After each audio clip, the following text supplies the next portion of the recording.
Les blancs annoncent leur intention de jouer le système de Londres. Ils peuvent encore changer, mais déjà quand vous mettez le fou en F4 au deuxième coup, on peut supposer que vous allez jouer ce système. Donc on retombe dans les coups traditionnels du début, avec notre structure du gambit dame. Moi je l'appelle comme ça, après je ne sais pas le nom, il faudrait que je le retrouve. Donc fou E7 et cavalier E5 qui est un coup naturel, on occupe la case du milieu avec l'idée que si le cavalier prend, on reprend avec le pion et on chasse le défenseur. Donc nous avons un cavalier a priori installé durablement au centre. Les noirs ne roquent pas. Bon, nous avons vu dans la précédente vidéo que s'ils roquaient, les blancs attaquaient sur le roc. Donc ils peuvent essayer de chasser le cavalier du centre et d'attaquer le milieu avant de roquer, comme ça évite de se prendre l'attaque immédiatement. Les blancs ne se font pas de soucis, ils continuent leur développement. Là, la prise, c'est avec le pion E. Pourquoi? Puisqu'on veut attaquer sur l'aile roi. Quand les blancs vont roquer, ils vont faire passer la tour par E1, par E3. Enfin, c'est une possibilité. Et par ici. Prendre avec le pion C, ça ne nous donnera pas d'attaque sur l'aile dame, qui n'est pas l'endroit où on veut aller. Les blancs font le choix de prendre le cavalier. Alors, non seulement les blancs ne reprennent pas avec le fou pour éviter de perdre la paire de fou, mais aussi parce que le pion est bien ici, il contrôle cette case, et on garde la paire de fou et le fou de case noire pour l'attaque. Les noirs veulent essayer d'échanger, on voit qu'ils jouent de façon dynamique, ce qui est très bien, il ne faut pas être passif.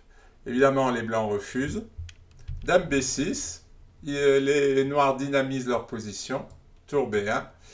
Alors, dame C5, je ne sais pas pourquoi.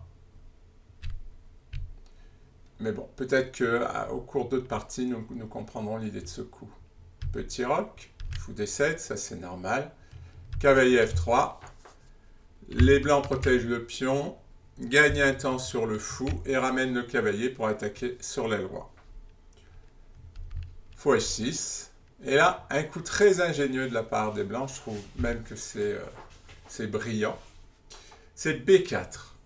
Les blancs gagnent de l'espace sur l'aile dame, ce qui va leur servir pour leur attaque.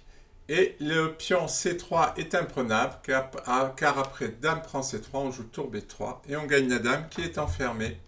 La dame ne peut pas prendre puisqu'il y a le cavalier, et si vous regardez bien, il n'y a aucune case de disponible pour elle. Donc le pion C3 est imprenable. Fallait le voir déjà, c'est pas si évident que ça. La dame s'en va. Et les blancs continuent à gagner des temps. Ils jouent C4, ils vont attaquer au centre. Bon, la prise du pion, c'est pas une grande idée, puisqu'après, la tour pourra reprendre en B7, on attaquera le cavalier qui aura pris, et après on prendra en B7, et l'attaque sera très forte. Donc C4 pour attaquer au centre et poursuivre l'expansion sur l'aile dame. Là, on voit que la position s'ouvre, et cela va être favorable aux blancs qui ont des pièces bien placées. Petit roc. Les blancs continuent d'activer leurs pièces. Et là, un coup que l'ordinateur trouve pas mauvais, mais que moi, je ne jouerai pas, c'est G5. C'est-à-dire, ils affaiblissent quand même sérieusement leur roc. Allez, dame D2, pour attaquer à la fois le pion et le clouer. Roi H8 avec l'idée de venir mettre la tour en G8. B5. Le cavalier n'a pas de bonne case, tout est pris par la dame. Donc, il va avoir du mal à jouer. Il décide de prendre.